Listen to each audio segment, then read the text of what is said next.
오전에는 미처 전체적인 욥의 상황을 말씀드린다고 하기보다는 서론적인 의미를 말씀을 드렸고, 또한 그 말씀을 드리는데 오전에 제대로 녹화가 제대로 안 됐습니다. 그래서 오전에 했던 말씀을 조금 더 보충을 해드리고, 그리고 나서 오후에 오늘 본문의 말씀 본론에 들어가겠습니다.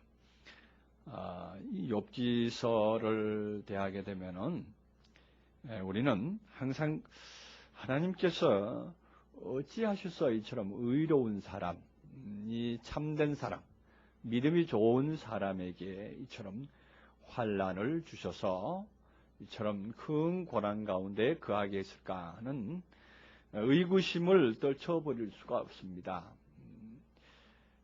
그 의구심 때문에 저는 이 욥기서를 상당히 여러 번 읽었습니다. 상당히 여러 번 읽고 또 계속 읽으면은 무슨 뜻이 나오려나 싶어서 계속 읽기도 하고 또한 찾아보기도 합니다만은 점점 읽으면 읽을수록 그 하나님께 대한 의심만 가득했지 그 내용을 알기가 상당히 힘들었습니다. 그런 차에 이제 요 얼마 전에 근래에 와서 욥기서를 전체적인 윤곽을 통해서 전체적으로 통해서 한번 보게 되니까 이 말씀이 이제 좀 들어오기 시작합니다. 하나님의 원대한 뜻이 바로 여기에 있었구나 하는 것을 알게 되는데, 우리는 욥기서를 대하면은 먼저 그 첫 번부터 1장부터 나오는 그 욥의 그 상황, 욥의 그 어마어마했던 부가 하루아침에 폭삭 망해가지고, 망해도 어떻게 그렇게 망할 수가 있습니까? 재산은 몽땅 망했는 데까지 좋은데 자기 몸까지 아주 몹쓸 그런 사람으로 여겨지게끔, 그런 몹쓸 병에 걸려서 그것도 바로 죽지도 않고 계속적으로 고난을 당하는데 그런 고난이 없죠. 욥기 3장에서 욥이 당하는 그 환난과 그 역경으로 인해 가지고 기와장을 가지고 자기의 몸을 긁고 있는 그 모습을 한번 생각해 보면은 정말 지긋지긋한 그러한 그 질고입니다. 그 질고를 당하게 하시는 그 하나님, 그게 무엇일까를 알지를 못합니다. 그 사건 속으로 들어가 버리면 그 내용을 알지 못합니다. 그리고 또한 그 욥의 세 친구 그 엘리바스와 빌닷과 소발의 그 논쟁이 있죠. 그 논쟁을 통해서 보면은 너무나도 타당합니다. 이쪽 말 들으면 이쪽에도 타당하고 저쪽 말 들으면 저쪽도 타당합니다. 그 욥의 세 친구들이 와서 네가 정직하면 하나님께서 네한테 이렇게 재앙을 주겠느냐, 뭐 이런 식으로 따지고 들어가니까 욥은 아무리 생각해봐도 자기가 잘못한 게 없거든요. 나는 하나님 앞에 정직하다. 아무것도 내가 하나님 앞에 잘못한 게 없노라, 이렇게 변호를 합니다. 또 변호를 하지만 또 친구들은 그게 아니다, 한번 살펴봐라. 너 혹시 잘못한 게 있는지 모르냐, 너 부지 중에 범죄한 것도 있을 수 있으니까 한번 살펴봐라, 이렇게 해서 또 권하고 또 권합니다. 그렇지만은 욥은 끝까지 자기의 어떤 잘못, 자기의 어떤 불의한 것을 하나님 앞에 토설하지 못합니다. 그런 중에 이제 쭉 들어가서 이제 마지막에 엘리후라는 사람이 이제 32장에 등장을 해서, 엘리후라는 사람이 이제 입을 열어가지고 욥을 징계를 하죠. 당신이 정말로 하나님 앞에 결격 사유가 없느냐, 정말 하나님 앞에 순전하다고 생각하느냐, 이렇게 해서 그 엘리후라는 사람이 욥을 꾸짖었습니다. 당신이 정말로 하나님 앞에 정직하다고 생각하느냐, 정직하다고 생각하는 그 자체가 하나님 앞에 참으로 인정받지 못하는 삶이고 참으로 비난받을 삶이다, 이렇게 꾸중을 하니까 그때서야 입이 조금 이제 다물어집니다. 다물어지죠. 다물어지고 마지막에 이제 38장에 가서 하나님께 직접 얘기를 듣습니다. 직접 하나님께서 신문을 하죠. 너가 정말 그렇게 정직하냐? 너가 정말 그렇게 온전하게 살았느냐? 이렇게 하면서 욥이 하나님 앞에 신문을 받는데, 하나님께서 신문을 하는 그 신문의 내용을 들어보면 기도 안 찹니다. 정말 우리가 읽어보면은 정말 기도 안 찹니다. 뭡니까? 여기 38장 한번 볼까요? 몇 구절만 좀 봅시다. 39장 1절부터 보면 산염소가 새끼를 치는 때를 내가 아느냐? 암사슴의 새끼를 낳는 기한을 내가 알 수 있느냐? 그것들은 몇 달 만에 만삭이 되는지 아느냐? 그 낳을 때를 아느냐? 그것들이 몸을 부풀리고 새끼를 낳아 그 괴로움을 지내어 버리고 그 새끼는 강하여져서 빈들에서 길르다가 나가고는 다시 돌아오지 아니하느니라. 누가 들나귀를 놓아 자유하게 하였느냐? 누가 빠른 나귀에 매인 것을 풀었느냐? 이렇게만 질문한 게 아니라 또 뒤에 또 더 가보면은 41장 같은 경우에는 내가 능히 낚시로 악어를 낚을 수 있느냐? 노끈으로 그 혀를 맬 수 있느냐? 줄로 코를 꿰을 수 있느냐? 갈코리로 그 아가미를 꿰을 수 있느냐? 그것들이 어찌 내게 연속 강구하겠느냐?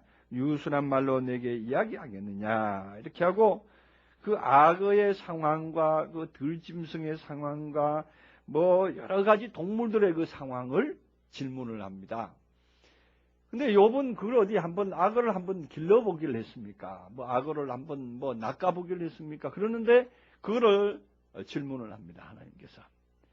그러니까 기도 안 차죠. 정말 욥이 듣기에는 자기는 듣도 보도 못한 그러한 얘기들을 질문을 하니까 감히 입을 벌려서 정말로 나중에는 천마디에 한마디도 대답 못하겠나이다. 이렇게 하고 맙니다. 그러니까 하나님께서는 이러한 것을 우리에게 질문하신다는 것입니다. 이러한 것을 우리에게 최종적인 부분에 가서 우리에게 질문을 하십니다. 우리는 하나님 믿는 사람들은 먼저 세상의 모든 이치를 다 알아야 된단 말이냐 하고 질문을 하실 분이 계실 텐데 정말 그렇습니다. 세상의 모든 것을 다 알아야 됩니다. 세상의 모든 것을 다 알되 욥처럼 알지 말고 하나님의 마음을 가지고 알 필요가 있는 것이죠. 성경에 나와 있는 이 악어라든가 사슴이라든가 말이라든가 이 모든 것들이 다 뭡니까? 그것들은 실제적으로 존재하는 동물과 모든 것들이지만 그것은 다 은유적으로 표현된 것입니다. 악어에게 무슨 말을 연속으로 강구했느냐, 유순한 말로 내게 이야기하겠느냐, 이런 식으로 나오는 거 보면은 분명히 악어도 무슨 말을 하는 대상으로 보면 됩니다. 근데 그 악어라는 것이 다른 실제적인 어떤 동물로 보기보다는 악어의 성품을 가진 어떠한 사람, 어떠한 격을 말하고 있는 것입니다. 그런 표현으로 보면은 그 모든 내용을 알아들을 수가 있는 것이죠. 예수님께서는 그래서 예수님의 삶을 통해서 보면은 사람들의 대하는 태도, 유대인은 유대인 같이 이렇게 대했었고, 그 다음에 또 바리새인들과 사두개인들 대할 때마다 적절하게 대면했었던 것을 볼 수 있습니다. 왜냐? 그들이 가졌던 성품이 악어적인 성품이요. 그들이 가졌던 것이 말의 성품을 가지고 있었다는 것이죠. 그걸 간파하셨다는 것이죠. 그분들이 가졌던 그 속의 내용을 이미 알고 계셨고, 그래서 예수님께서는 그들에게 처신을 하되 항상 그 사람들의 속을 보고 처신을 했던 것을 볼 수 있습니다. 겉모습은 다 사람이지만 속은 악어의 성품을 가질 수 있고, 속은 짐승의 성품을 가질 수 있고, 그 다음에 송아지의 성품을 가질 수 있다 하는 것입니다. 그래서 그 속을 보고 대답을 했던 것을 우리는 잘 압니다. 그래서 참 바리새인과 사두개인 유대인들 앞에는 독사의 자식들하고 아주 그냥 독기를 품면서 호통을 치셨던 예수님은 또한 사마리아 수가성 여인에게는 조곤조곤하게 가까이 가서 친밀하게 가르치시고 하나하나 다 헤아려 주셨던 그런 또한 예수님의 성품을 볼 수가 있습니다. 왜냐? 상대에 따라서 처신을 했었던 것입니다. 그러나 욥은 그렇지 못했던 것입니다. 왜냐하면은 욥의 새 친구를 대할 때에도 이미 욥의 성품이 드러납니다. 욥의 성품이 드러나고 그 다음에 마지막에 엘리후와 쟁변할 때도 욥의 성품이 드러납니다. 그러면 욥이 왜 그런 성품을 가지고 있는데도, 그들의 비난을 받았는데도 그는 그들 앞에서 굴복이 안 됐는가 하는 것을 한번 생각해 볼 필요가 있습니다. 바로 오늘날 우리들의 성품도 그러한 욥의 성품과 같은 기질을 가지고 있다는 것입니다. 그런데 우리들의 마음 속에서 일어나는 모든 상황들을 이 욥기서에서 잘 표현을 해놓고 있습니다. 그래서 우리가 진정으로 이 욥기서 하나만 완벽하게 마스터되면은 우리의 성품이 완전히 개조될 수가 있습니다. 바뀌어질 수가 있습니다. 세상에는 심리학자들이 그렇게 말했습니다. 본래 가지고 나온 성품, 이제 배운 버릇은 고칠 수가 있지만 본래 기질적으로 가지고 나온 것은 고칠 수가 없다. 그건 하나의 기질이다. 이렇게 말을 했습니다. 기질이고 개성이다. 이렇게 말을 해서 참으로 그거는 영원히 고칠 수 없는 것으로 생각을 하고 있습니다만은 성경은 그렇게 말하지 않습니다.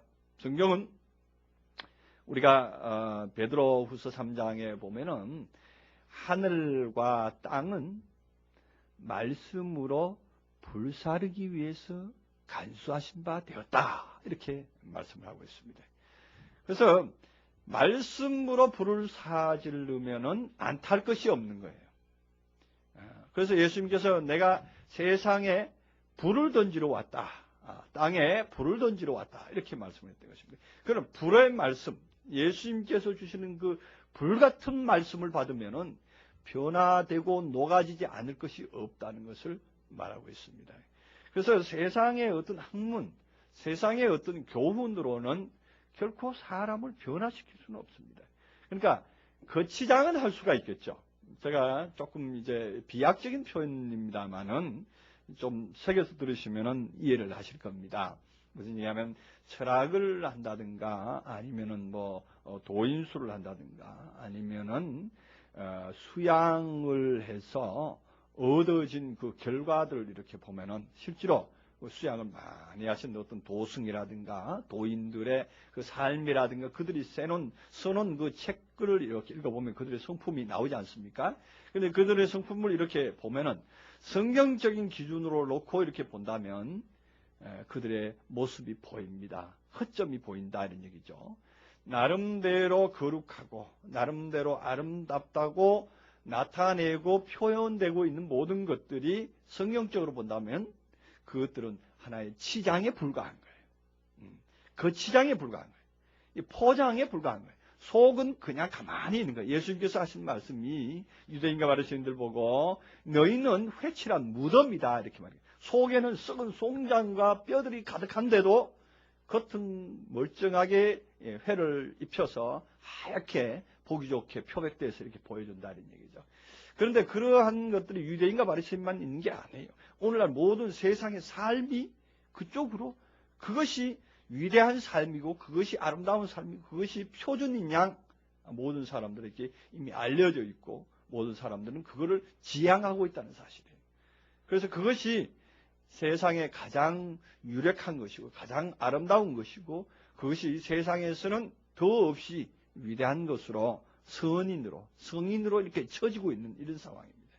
그러나 욥이 바로 그러했던 사람인 것을 우리는 잊지 말아야 됩니다. 욥은 보면은 그래서 욥기서 1장 1절에서는 욥의 얼굴을 보여주고 있습니다. 욥이 이러한 사람이다.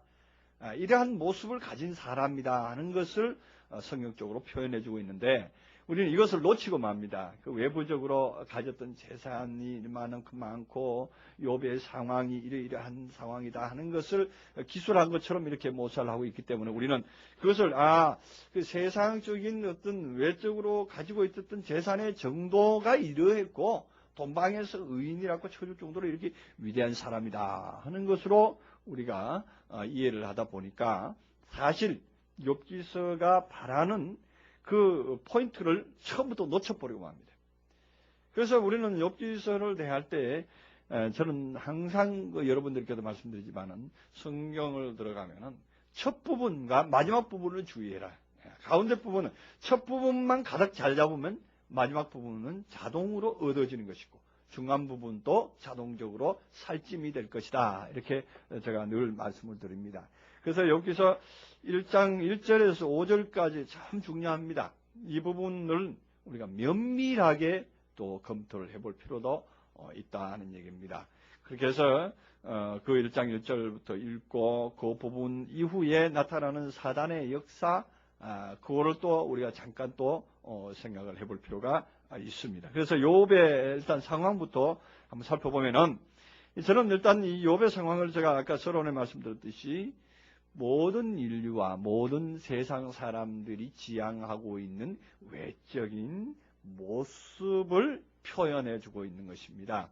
그렇게 일단 보고 들어가면은 이 욥의 상황이 처음부터 끝까지 연결이 됩니다. 그것이 욥이 왜 이렇게 환난을 당해야 됐고, 사단에게 부침받아야 됐고, 그 다음에 왜 새 친구에게 공격을 받아야 됐고, 엘리후를 만나야 됐고, 그 다음에 또 하나님에게 말씀을 들어야 했던가 하는 것이 이 처음에 사건의 출발은 왜 그런가 하는 당위성을 제시를 하고 있는 것입니다. 그런데 우리들이 알고 있는 그 어떤 사건적으로 이해를 한다면, 당위성보다는 하나님은 이러이러한 위대한 사람에게도 시험을 주신다. 하물며 이렇게 시험 주시는데 나같이 이렇게 가난뱅이한테는 시험 주신 거야 당연하지 않겠느냐, 뭐 이렇게 생각을 하고 세상적인 교훈으로 치부하고 만다는 얘기죠. 그러나 자, 오늘 이 본문에 한번 다시 들어가 봅시다. 1장 1절에서는 우수 땅에 욥이라 이름하는 사람이 있었는데 그렇게 말합니다. 그 우수 땅이다 이렇게 말합니다. 우수 땅. 이 우수 땅이라고 하는 것은 셈 족속이 살던 땅인데 셈의 후예입니다. 셈의 손자들이 살던 땅이 바로 그 우수 땅입니다. 근데 이 우수 땅이라는 이 우수라는 단어 안에는 무엇이 들어있냐 하면 이야기하다, 의논하다 하는 의미가 들어있습니다. 의논하는 곳이다. 이야기하는 곳이다 이런 얘기입니다. 이야기하는 곳이고 의논하는 곳이다. 그러면은 이 지금 욥기서의 배경은 무엇을 말한다는 것을 가르쳐주고 있습니다. 이야기거리다 이런 얘기예요. 이야기거리다, 말거리다 이런 얘기예요. 다시 말하면 나쁘게 얘기하면 말장난이다 이런 얘기예요. 말거리로 해가지고 결론을 얻는 거예요. 그러니까 말은 뭐냐? 귀로 듣는 것이 말이고, 그 다음에 나중에 결론은 뭘 얻습니까? 눈으로 보는 것을 얻습니다. 그러니까 귀로 듣는 말을 하는 곳이 우수 땅입니다. 이 우수 땅이 변해서 볼 수 있는 땅, 눈으로 식별할 수 있는 땅으로 바뀌어지는데, 그것은 한 번에 바뀌어지는 것이 아니라 여러 번의 과정을 거쳐야 바뀌어진다는 얘기입니다. 그래서 욥이 표현은 마지막에 가서 내가 귀로만 들었는데 이제는 눈으로 보나이다 했던 말씀은 바로 이게 자기가 살았던 처소가 거기이기 때문에 그래요. 거기는 이야기하는 사람들만 많았고, 이야기하는 사람들이 많은 곳에서는 이런 표현이 나올 수밖에 없는 거예요. 그래서 하나님에 대한 소문은 잘 들어서 하나님은 이런 분이다, 하나님은 이런 분이다, 이렇게 생겼어, 저렇게 생겼어. 제가 오전에도 말했지만 정말 그런 사실이에요. 저는 참 우스개 같지만 그런 말을 가끔씩 해놓고도 참 과연 그렇다 이런 말을 하는데, 무슨 얘기냐 하면은 이제 남산 꼭대기에 우리 주님께서 오셨다 하자. 우리 주님께서 만약에 오셨다면 정말로 우리 주님 오셨습니까? 하고 영접할 사람이 몇이나 있겠는가를 제가 질문을 했는데 한번 생각을 해보시기 바랍니다. 여러분들이 주님께서 우리가 알고 있던 그런 모습, 우리 나름대로 그려놓은 모습이 많이 있지 않습니까? 뭐 구름 타고 오시리라, 그다음 빛난 옷을 입고 오시리라. 그런데 그 외장에 빛난 옷이고 이런 거는 누구든 요즘 무대에서 쇼하는 사람들 보니까 옷이 아주 휘황찬란하더만요. 그냥 바짝바짝 빛나는 옷 많이 입고 다니더만. 그거 입고 만약에 남산 꼭대기 나타났다면 빛난 옷 입고 왔으니까 주님이시겠네. 아니다 말이에요. 그러면 또 옷은 그렇다고 치고, 그럼 얼굴은 어떡하? 해같이 빛나더라. 해같이 빛나는 사람 어디서 볼 수 있습니까?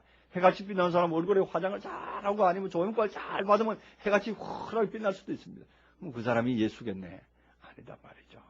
우리가 흔히들 아는 그런 상식으로서는 아무리 추적해서 올라가 봐도 예수님의 어떤 모습, 오시긴 오신다는데, 만약에 오시면은 어떻게 그를 맞이할까 하는 그러한 어떤 우리들의 준비는 안 돼 있어요. 만약에 오신다면은, 그분이 오신다면은 그분을 어떻게 맞이하며 그분과 어떻게 대화를 해야 될까? 첫 대화를 뭐라 그래야 될까? 주님 이제 오십니까? 하고 대화를 해야 될지, 아니면 호 할렐루야 오셨습니까? 이렇게 대화를 해야 될지, 아니면 아멘 주 예수여 어서 오시옵소서 하고 이제 계시록에 나온 대로 성경대로 이렇게 인사를 해야 될지, 참 그 인사말도 참 여러 가지인데 그것도 생각을 좀 해놔야 되겠죠. 이제 그런 저런 거 생각하다 보면은 예수님의 가장 중요한 부분 얼굴이 생각이 안 납니다. 제일 중요한 게 얼굴인데 얼굴이 생각이 안 나서 그분이 왔다 그래도 외적으로 치장하고 뭐 나타나는 형상은 그렇다고 하더라도 얼굴이 크게 아니면 여러분들이 맞이하지 않을 거예요. 우리 예수님의 얼굴 여러분들 그 화가가 그려놓은 거 조상화로 많이 봤죠. 뭐 수염이 이렇게 있는 모습도 있고, 머리가 어떻더라?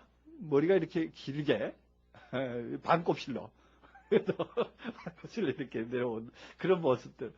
그리고 또 영락없는 서양인의 그 모습, 그렇죠. 근데 그 모습이 아니면 그것도 아닐 거예요, 그죠? 근데 참 애매모호합니다.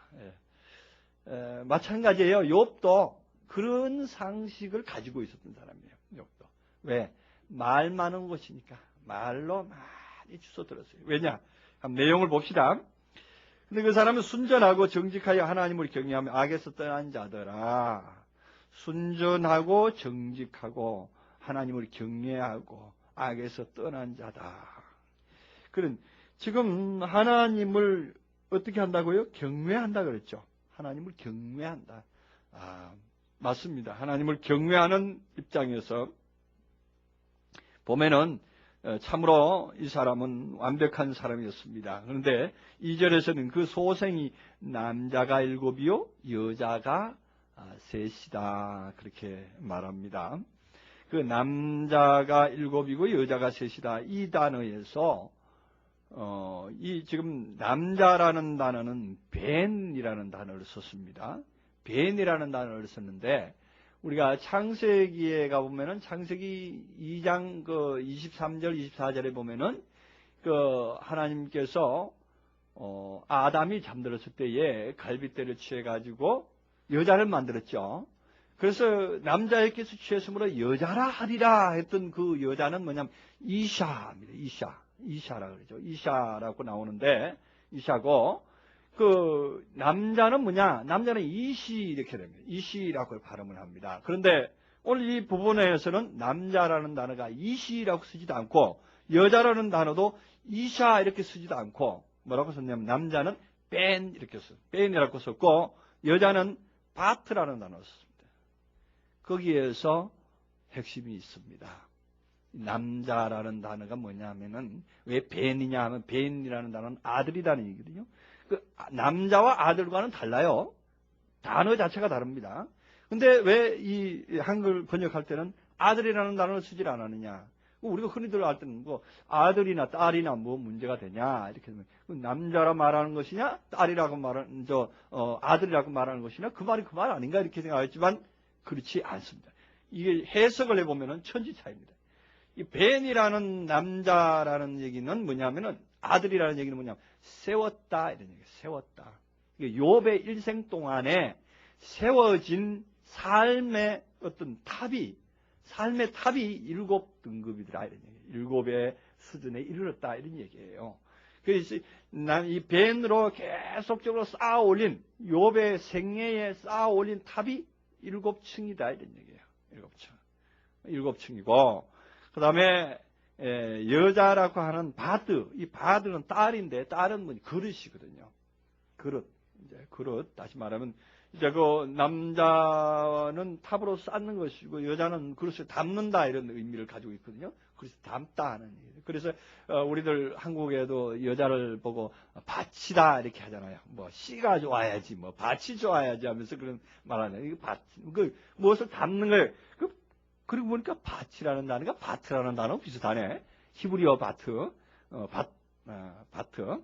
자, 그래서 지금 여기 이 그릇을 담는 것이 3개나 있더라 이런 얘기예요. 욥이 가지고 있는 이때까지 일생 동안에 쌓아 올린 것 중에 가장 나타내 보일 만한 게 아들인 거예요. 세워놓은 탑이 7층 석탑을 하나 쌓아놨고, 석탑이라 그러면 안 되죠. 사람 탑을 하나 쌓아놨고, 그 다음에 딸, 이 그릇이 이제 3개나 되는 그릇을 가지고 있는 것이 욥의 상황입니다. 욥이 가장 자랑할 만한 상황이 바로 그건데, 우리도 그렇잖아요. 이 세상에서는 가장 재산을 많이 쌓아놨다 해봐야 자녀가 없으면 맞짱 흔들립니다. 그래서 난 자식이 몇이요? 그러면은 그 자식이 사실은 그 사람 중에는 가장 큰 가산이고 가장 큰 재물입니다. 그것이 이 세상에 가장 큰 보물일 겁니다. 당신이 보물 중에 가장 큰 보물이 뭐야 하고 한번 얘기를 한다면은 돈보다도 우선 치는 것이 내 자식이다 그럴 거예요. 마찬가지입니다. 욥도 가지고 있었던 것이 그러한 상황이었다는 것이죠. 그런데 실제적인 자식이 아니라 세워진 어떤 탑이라 다름없는 것이 욥의 7층이라는 겁니다. 그리고 위로는 7층이요, 옆으로는 3개의 보따리를 가지고 있더라. 이렇게 말할 수도 있는 것입니다. 실제적인 사람으로 형상화하지 말고 상태적으로 형상화해서 표현하는 표현법입니다. 자, 그래서 욥이 가지고 있었던 것은 7층에 대한 어떤 높이 올라간 자신의 어떤 지식의 정도가 그 정도였고, 또한 그것이 한 보따리만 가지고 있는 게 아니라 3보따리나 되더라. 이런 얘기가 됩니다. 그래서 욥은 바로 지식으로 굉장히 부한 자다 이렇게 볼 수 있습니다. 그래서 사도 바울이 사울일 때, 바울이 아니라 사울일 때 가졌던 그러한 관념과 같은 수준의 버금갈 정도의 높은 경지의 수준에 이르렀다 하는 얘기입니다. 그 소유물은 양이 1천이요 약대가 3천이요. 그런데 여기 소유물로 나오는 거 있죠? 이 소유물이 왜 소유물이라고 표현했는가? 이 소유물도 원어적인 차원에 들어가 보면은 이거는 그냥 사들인 거예요. 이제 쌓아 올린 것하고 자기가 노력해서 쌓아 올린 것 아니고 순수하게 수입한 거예요. 수입한 것만 이제 치는 겁니다. 자, 그러면 수입해서 쳤다 하는 얘기는 우리는 무엇을 수입을 합니까? 영적으로, 우리 마음적으로 본다면, 이거 항상 마음으로 들어가 봐야 됩니다. 마음적으로 들어가 본다면은, 욥이 가졌던 것을 사실은 전부 다 남에게 빌려온 거고, 얻어온 겁니다. 우리가, 처음에 하나님을 만나기 전에, 진정한 하나님의 말씀을 만나기 전에는, 이 사람에게서 들은 거, 저 사람에게서 들은 거, 저 목사님에게 들은 거, 저 철학서에서 들은 거, 이런 것들이 막 수입해서 들어옵니다. 우리가 대학 과정, 초등학교 과정부터 시작해서 중고등학교, 대학교 과정을 거치는 동안에 들어오는 전부 다 받아들이는 거 아닙니까? 교육에 의해서 받아들이는 겁니다. 그 받아들이는 것을 말합니다. 그런데 이제 지금 현재 오늘 이게 나열하는 이러한 양이라든가 약대 이런 것들은 받아들여졌는데 실질적으로 세목별로 이렇게 보는 겁니다. 앞에 부분에서는 자기가 세워져 있는 어떤 과정을 말하고 세워져 있는 그 상태를 말하고, 그 다음에 지금은 그 세워져 있는 상태의 자세한 내막을 설명을 하는데, 그것이 양이 1천이고 약대가 3천이다. 양이 참 1천에 7천이죠. 양이 7천이다. 그래서 이 양이라고 하는 것은 저희가 요한복음 2장 강의할 때 양과 소를 내쫓으시는 우리 예수님의 채찍으로 내쫓으시는 그 상황을 제가 설명하면서 양이 무엇이라고 이렇게 말씀을 드렸는데, 양의 수준으로 받아들인, 겸손한 수준으로 받아들여진 것. 약대는 무엇이냐? 약대는 이 보답하다 하는 뜻이 가말이라 그래가지고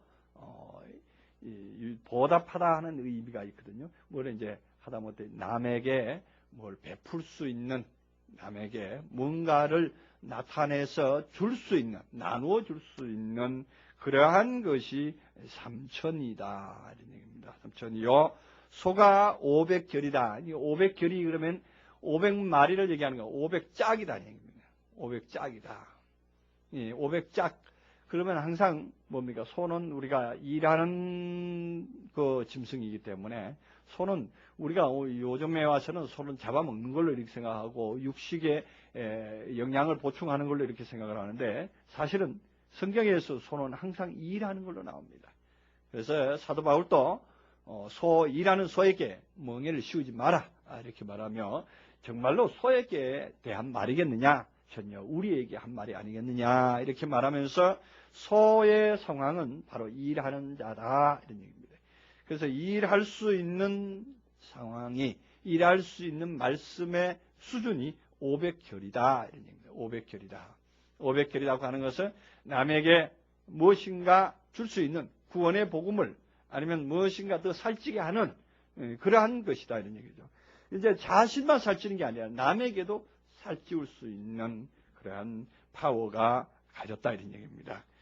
그러니까 암나기가 500이요 종도 많이 있었으니 이 사람은 동방 사람 중에 가장 큰 자다 이렇게 말합니다. 동방 사람 중에서 가장 큰 자다. 이 동방이라는 것을 우리가 배웠죠. 하나님께서 에덴 동편에다가 에덴 동산을 만드셨다. 그 에덴 동산을 찾으라고 할 때 동편을 설명했습니다. 떠오르다 무엇을 향하여 계속적으로 나아가고 있는 그러한 상황에서 가장 큰 자다.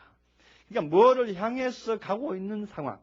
지금 욥은 뭐 하는 사람이냐면은 계속 떠오르고 태양을 향해서 떠오르는 빛을 향해서 계속적으로 돌진해 나가고 있는 사람 중에 마음을 크게 먹은 사람이다 이런 얘기예요. 우리가 복음을 가지고 뭘 가졌다 그러면요, 어떤 사람들은 그것으로 자기가 치부하고 자기가 만족하고 내가 여기가 좋사오네 하고 주물러 그 머물러 있기를 좋아합니다. 그러나 욥은 다행히 그렇지 않았습니다. 그렇지 않기 때문에 하나님께서 사랑하신 거예요.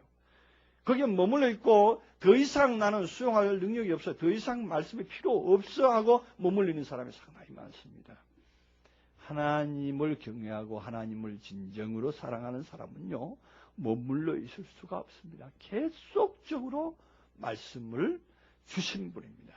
말씀을 계속적으로 주세요. 요즘은 제가 참 여러분들 때문에 제가 더 은혜 속으로 들어갑니다. 여러분들 때문에 제가 더 말씀의 깊은 속으로 들어가는데 그러한 일을 만들어주시는 하나님께서는 너무나도 감사가 됩니다.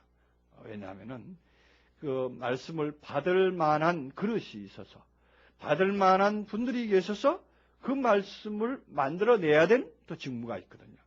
그래서 저는 계속적으로 말씀을 볼 때마다 말씀을 새로운 말씀, 지금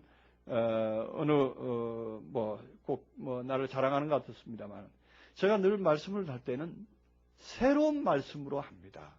이제 전에 했던 거를 리바이벌 하는 경우는 거의 없습니다.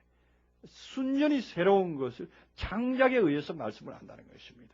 어느 누굴 걸 빌려서도 하지 못합니다.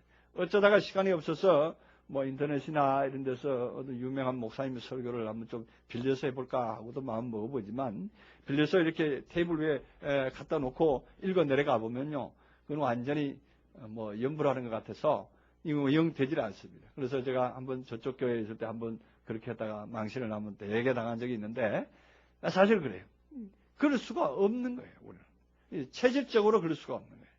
체질적으로 우리는 하나님의 말씀을 계속적으로 새로운 말씀을 공급해야지.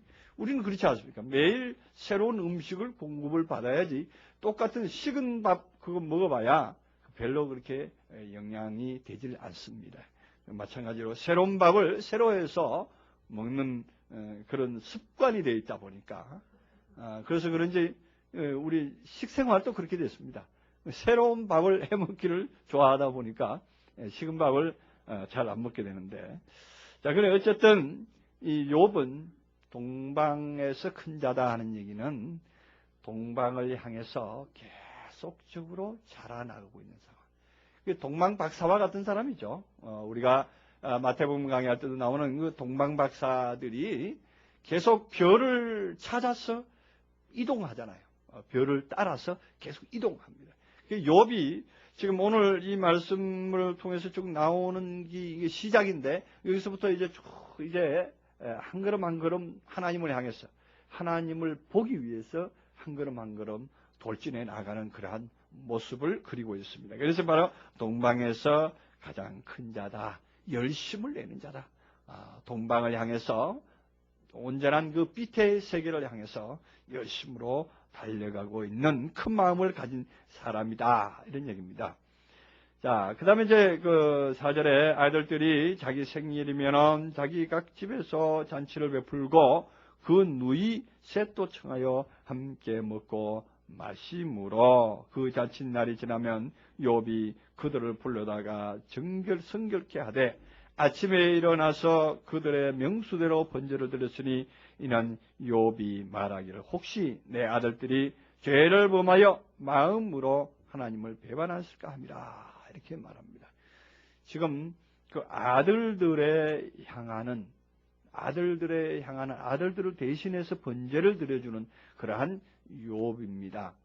다시 말해서 아들들이라는 것은 자기 안에서 세워진 어떠한 과정인데 세워진 어떠한 상태가 일어나는 그 사건들이 불안하지요. 뭔가 모르게 자기 사건인데 자기가 행한 사건인데 우리가 흔히들 그런 얘기하죠.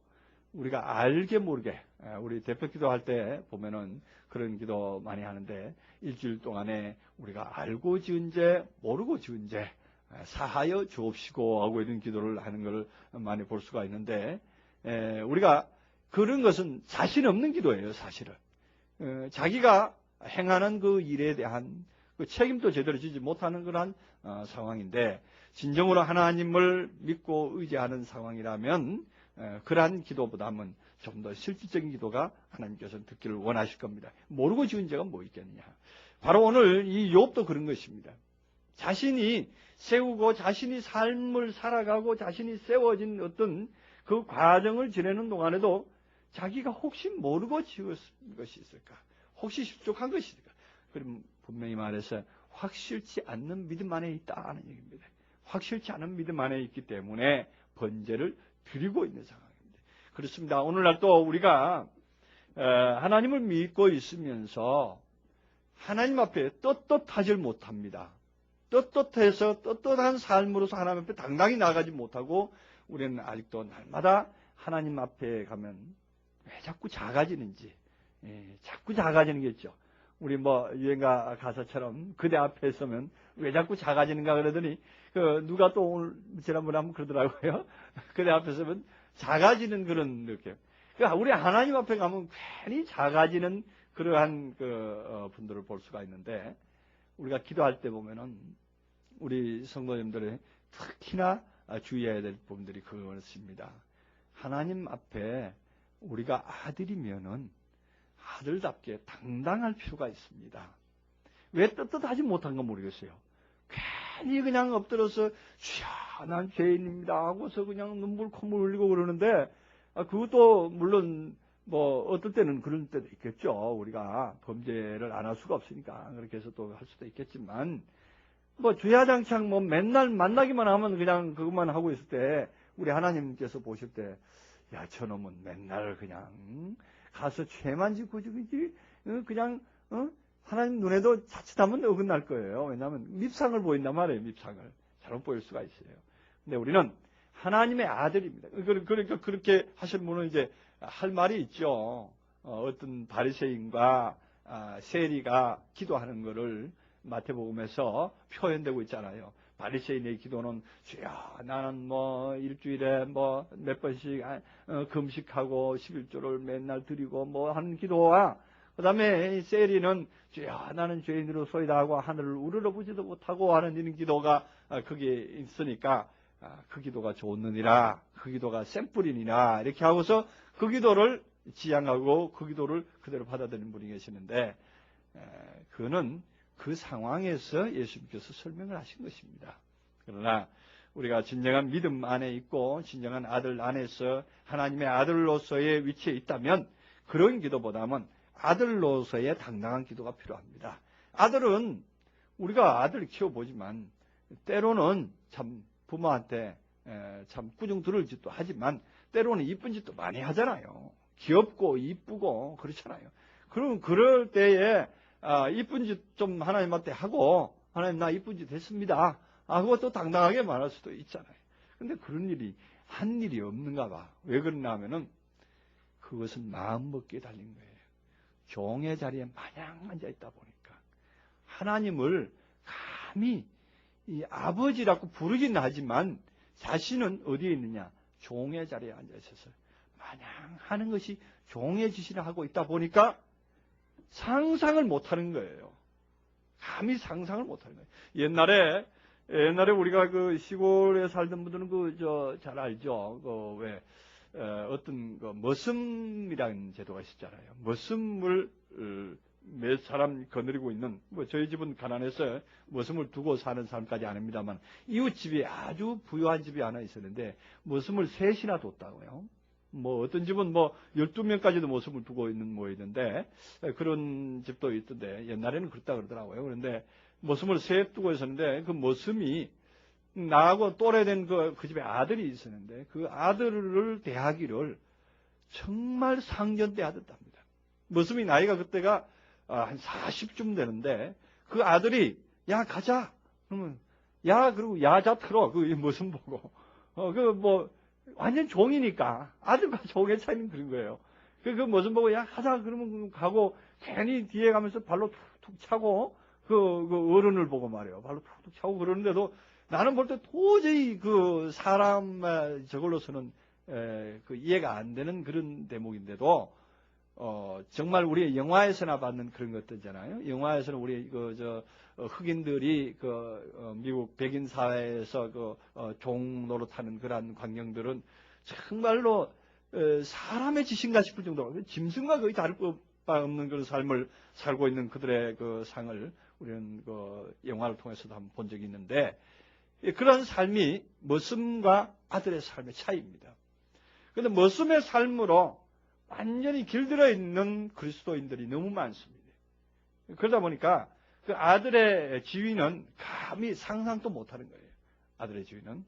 그런데 이 욥이 바로 그러한 수준으로서 있다가 이제 아들 수준으로 올려오려고 하는 그러한 그 발돋움 단계에 있는 그러한 사람들. 그런데 그 머슴의 상황에 있으면서 그 머슴은 참, 그 아들을 볼 때 어떻게 받겠습니까? 참, 너는 참 복도 많다. 복이 많아서, 저처럼, 일처럼 종도 부리고, 나처럼 나이 많은 종도 그냥 함부로 대할 수 있고, 이렇게 하면서 그 사람 마음속에는, 야, 팔자를 잘 타고나야지. 좋은 집에 태어나야지. 이렇게 생각을 하고 있을 거 아닙니까?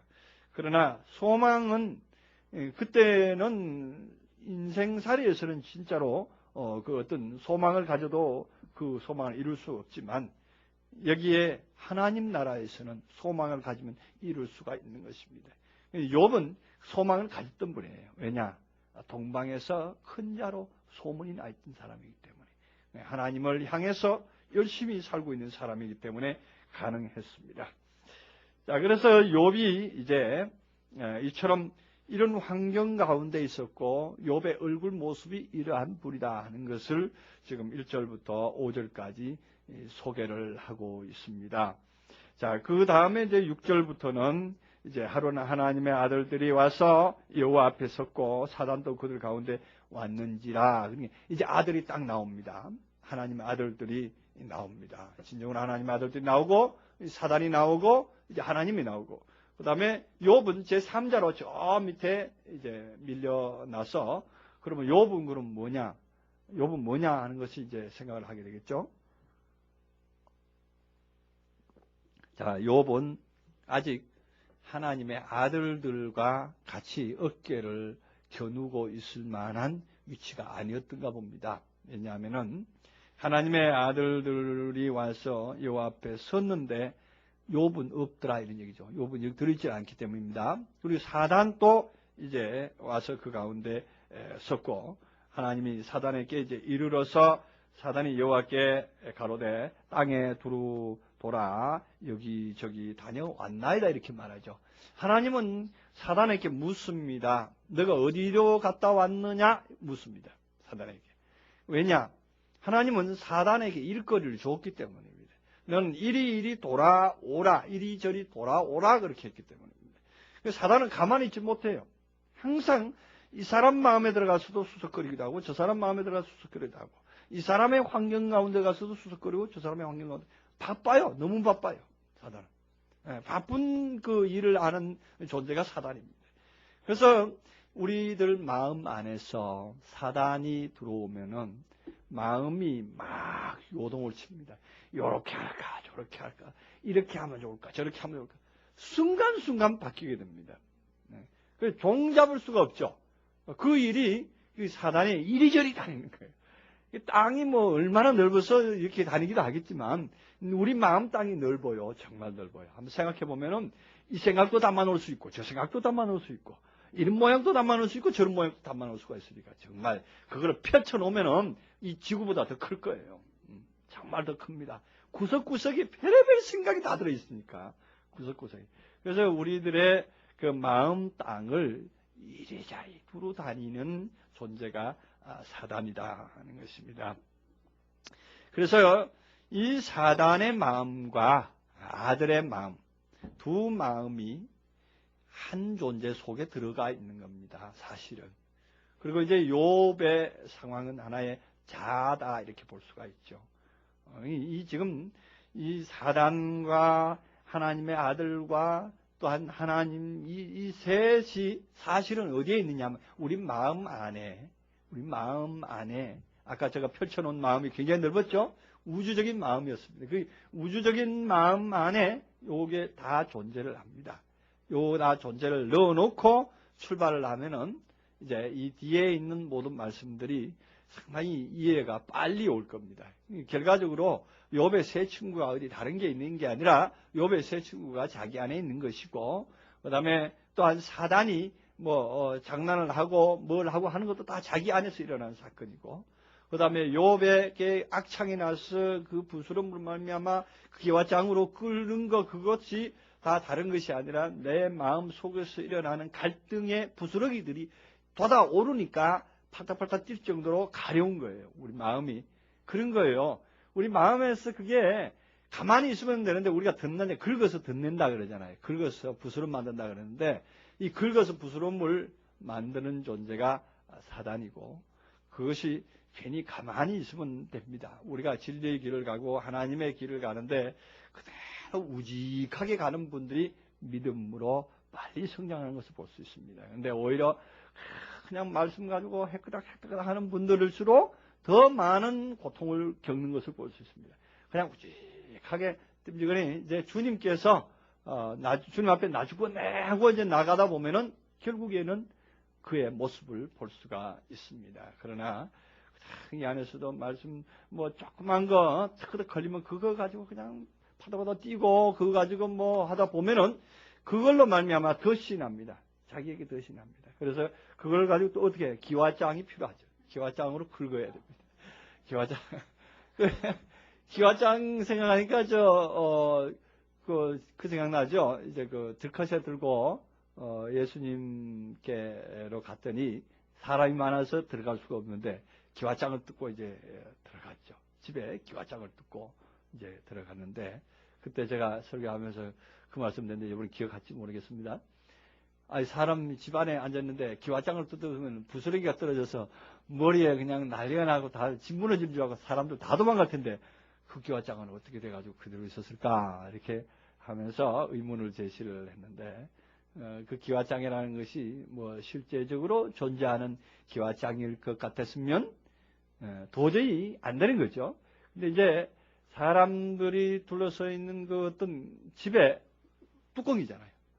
뚜껑이고 가지고 있던 어떤 사상을 걷어낸 거죠. 그 사상. 우리가 가지고 있던 자기 사상을 가지고 자기가 뭐합니까? 그런 거예요. 자기가 그런 거 주워들은 거 그거 가지고 막 긁어내는 거예요. 이거. 내가 배운 건 이건데, 내가 들은 건 이건데, 그러면서 그거 가지고 자신을 또 학대하고 자신 또 긁어만. 그럼 또 부스러기 더 나지 뭐. 또 덧나지 뭐. 그래가지고 결국 나중에 이만하게 부어가지고 올라와가지고서는 저한테 올 때가 있죠. 목사님, 이런 일이 있었는데 어떻게 하면 좋습니까? 그런데 그 결과를 보면은 이 기와장으로 많이 긁었어요. 너무 많이 긁었어요. 적당하게 긁고 왔으면 좀 치료하기가 좋은데 너무 많이 긁다 보니까 이게 덧나도 이만저만 덧난 게 아니야. 그래서 그걸로 고생하는 분들을 많이 볼 수가 있는데 욥의 상태가 그런 거예요.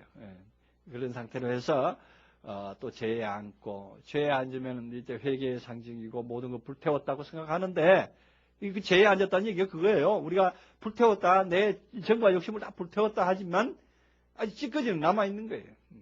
그 남아있는 것이 부스럼이 났을 때 그 죄를 바르면 어떻게 했어요? 더 양잿물을 바르다시피 되잖아요. 그래 더 따갑고 더 통증이 더 심하겠죠. 더 덧나게 되고 더 힘들게 되는 건데 그것도 모르고 우리는 죄에 앉는 것이 좋은 줄 아는데 사실은 그렇지 않습니다. 오히려 더 괴롭고 힘든 겁니다. 그 괴로움을 자처하는 거예요. 괴로움을 자처합니다. 그러나 그것이 있어야 그러한 통증이 있어야 옆에 사람의 얘기를 받아들인다니까. 옆에 사람의 이 친구 엘리바스나 빌닷이나 소발의 얘기를 받아들일 수가 있어요. 근데 욥에게 와서 처음에 그들이 말할 때 그가 봤습니까? 전혀 받지 않습니다. 아유, 너들이 말하는 것이 어리석은 자의 말과 같아. 니들이 말하는 것이 쓸데없는 의원이 하는 얘기가 같구나. 내가 병들었는데 진짜 의원이 필요한 것인데 너들 말하는 게 쓸데없는 이야기들을 자꾸 늘어놓는단 말이야. 우리가 볼 때도 그 말을 듣고 보니까 가만히 뒤로 분석해 보면 진짜 쓸데없는 얘기들을 늘어놨어요, 그죠? 그런데 이제 그것이 사실은 욥이 새겨들으면 거기서도 벌써 이미 변화할 수가 있는 거예요. 그래도 우리는 진리를 향해서 가다 보면 이렇게 덧나고 어렵고 하지만 말씀이 들어와서 그 말씀이 나를 이제 귓전을 울려줄 때가 있습니다. 그럴 때 귀를 기울이면은 빨리 끝나는 거예요. 예, 이 고난이 빨리 끝나고 빨리 갈 수가 있는데 이게 기울여지질 않습니다. 때가 돼야 돼요. 예, 저는 많은 그 성도들을 대하면서 이때까지 참 많은 성도들 숫자로 친다면 거의 몇천 원 되겠네요.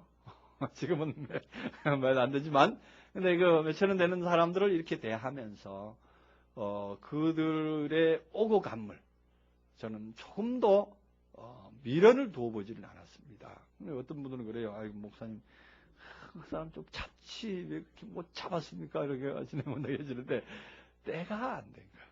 때가 아닌 거예요. 때가 돼야 됩니다. 모든 것이 때가 있습니다. 네. 그 때가 있을 때에 그 때가 곧 그에게 연결이 됐을 때 결실을 맺어낼 수가 있습니다. 우리는 이 결실의 과정에 있는 사람들은 사실은 그 결실을 하는 장소니까 여기는 참 정말로 생나무는 말리고 마른 나무는 다시 생싱하게 만드는 곳이 바로 우리 교회가 되겠는데 그래서 그 생나무가 오면은 말려야 되기 때문에 이 생나무가 와서 말릴 자신이 있으면은 이 때가 됐는가 하고 붙어 있는데 그렇지 않고 생나무가 돼서 말리기 시작하면은 아이고 나 못 견디겠다 하고 튀는 사람은 어쩔 수가 없는 거예요. 그러나 그 사람은 어디에 가야 되느냐? 아직 저쪽에 가서 더 많은 어떤 고난이라든가 이걸 통해서 자신을 살펴보고 나면은 나중에서 그 말씀이 좋구나 하고 다시 기동량을 하게 되고 다시 찾아올 수 있게 됩니다. 그래서 우리는 우리대로 굳건한 바위처럼 서 있다 보면은 결국에는 많이 돌아서 다시 또 오게 되는 정말 잃어버린 양이 잃어버린 그 두 아들의 비유에서도 탕자와 같은 그러한 상태에 있는 사람도 때가 되면은 돌아올 수 있으리라고 저는 또 생각을 합니다. 그래서 때를 잘 봐야 됩니다. 그래서 그러한 때를 보고 그러한 때에 맞는 사람들이 또한 모여들게 되어 있는 것입니다. 그래서 어느 교회든지 가보면은 그런 물때가 이렇게 되어 있습니다. 이렇게 무더기로 때가 있는 것을 볼 수가 있는데 양떼들이 우리가 그래서 하나님의 양들이다 이런 묘사가 되는데 이 때 있을 때에 그 때는 바로 그 사람들의 경지, 그 사람들의 어떤 차원, 뭐 이러한 상태에 있는 그 무리들만 거기에 있는 것을 볼 수 있습니다. 그래서 그 목사님의 말씀에 딱 맞는 사람들만 거기에 운집되어 있지, 더 어떤 그 뭐 차이가 현저하게 나는 사람들은 거기에 잘 붙어 있지 못하는 것을 볼 수가 있습니다. 그래서 다른 얘기로 조금 발전됐는데, 그래서 지금 욥의 상황도 그러한 때가, 지금 욥의 때를 지금 크게 나눠서 한 4단계의 때로 이렇게 구분을 해서 볼 수가 있습니다. 첫 번째, 한 껍질 벗기는 게 외부의 껍질을 벗기는 게 하나 있었죠. 외부에 그럼 재산 정리하는 거죠. 주변 정리예요. 주변 정리하는 것이고, 그 다음에 자기의 육체적으로 타격받는 그 상황이죠. 육체적으로 타격받는 상황에서 한때를 또 겪습니다. 그 이제 그게 육체적인 상황과 또한 내면적으로 변화되는 것과 같이 겪는데, 육체가 완전히 치료되는 것은 결과적으로 나중에 엘리후를 만나고 나서야 그 엘리후의 중보 기도로 말미암아서 그가 이제 완치되는 것을 볼 수가 있습니다. 그래서 그 상태까지 계속적으로 나아가는데, 내면을 다시 들어가서 내면을 치료하는데 누가 등장합니까? 엘리후뿐만 아니라 엘리후 앞에 등장하는 것이 세 친구, 욥의 세 친구들이 등장을 해서 합니다. 욥의 세 친구는 사실은 언제까지나 욥의 세 친구는 율법 대 율법으로 치료하는 거예요. 율법 대 율법으로. 이론 대 이론으로 치료하는 겁니다. 그 이론은 이론으로 놔야 다시 뒤바뀌어집니다. 우리가 이론으로 잘못 배운 사람에게 뭐 은혜를 주장하고 뭐 지금 엘리후의 얘기를 바로 이렇게 얘기를 하면요 못 알아듣습니다. 근데 이론으로 쌓아진 상태에 있는 사람에게는 이론을 심어서 상대적인 반대적인 이론으로 제시를 해줘야 돼요. 뭐 우리에게 가끔씩 오시는 분들 중에는 원어 가지고 뭐 원어 차원 가지고 문법이 어떻고 뭐 따지고 들어오시는데, 좋다 그러면 문법 보자 그래서 문법으로 정확하게 제시를 해서 말씀을 해줄 필요가 있습니다. 그랬을 때 그 사람은 오케이 용납하고 깨어집니다. 그러나 그런 사람에게 우리가 알고 있는 뭐 생명의 뭐 성령의 법이 뭐 어떻고 뭐 있는 생명의 역사가 어떻고 뭐 말씀의 뭐 신유의 역사 아니면은 뭐 능력의 역사 뭐 성경의 상징적인 뭐 이런 것만 가지고 막 얘기하다 보면은 그 사람의 수준은 도저히 안 맞습니다. 그래서 이 욥의 세 친구가 필요했던 것입니다. 욥의 세 친구의 타격, 다시 말하면 이론적인 타격이 그에게 와서 부딪혀졌을 때 그가 또 한번 깨어지기 시작했던 것입니다. 그래서 크게 나와서 지금 이미 세 번째 단계까지 왔죠. 그래서 한 단계 마지막으로 남는 것이 엘리후의 증거가 그에게 결정적인 역할을 하게 됩니다. 엘리후의 증거가 그에게 딱 들어갔을 때에 그는 이제 완전히 자신을 이제 내려놓게 되지요. 그래서 엘리후의 증거는 하나님의 증거요, 곧 하나님의 계시의 증거요, 또 말씀에 아주 깊이 있는 생명의 능력이 있는 그 파워로 이제 전달이 돼서 그가 완전히 변화되는 그런 상황으로 나옵니다. 그래서 엘리후의 증거를 다 마치고 나니까 그 다음에 하나님의 나타남이 있잖아요. 하나님의 나타남으로 하나님께 직접 변론을 듣고 말씀을 듣는 그런 시간이 됩니다. 우리도 그러한 이 단계를 쭉 거치고 나서야 정말로 하나님의 음성을 듣는다 이렇게 말할 수가 있는 거예요. 정말로 이렇게 외적인 정리를 다 하고 나서야 정말로 하나님의 음성을 들을 수가 있는 것입니다. 그래서 그때는 이제 사람의 말로 받지 않을 수가 있습니다. 이제 비록 못난 사람, 제가 이렇게 다녀서 설교를 하지만 받을 때는 참 정말로 뭐 뜻같이 얘기를 하면 뭐 뜻같이 받아들인다고 그렇게 정말로 정말로 보잘것없는 말로 말씀을 하지만 받아들일 때는 정말 콩떡같이 정말로 인절미같이 이렇게 받아들일 때가 있기를 바랍니다. 그렇게 돼서 진실로 우리가 하나님을 볼 수 있고 하나님을 본다는 것이 우리가 요한복음 3장 강의할 때도 그랬습니다만은 하나님의 보는 것 그게 별로 어려운 것이 아닌데 사람들은 하나님을 보는 것이 정말로 어려운 걸 알아요. 그러나 욥의 상태만 지나고 나면 보여집니다. 근데 이것은 순간이 될 수도 있습니다. 많은 세월이 될 수도 있지만 순간이 될 수도 있습니다. 그거는 우리가 마음 먹기에 달린 거예요. 믿음의 경주를 어떻게 해나갈 것이냐.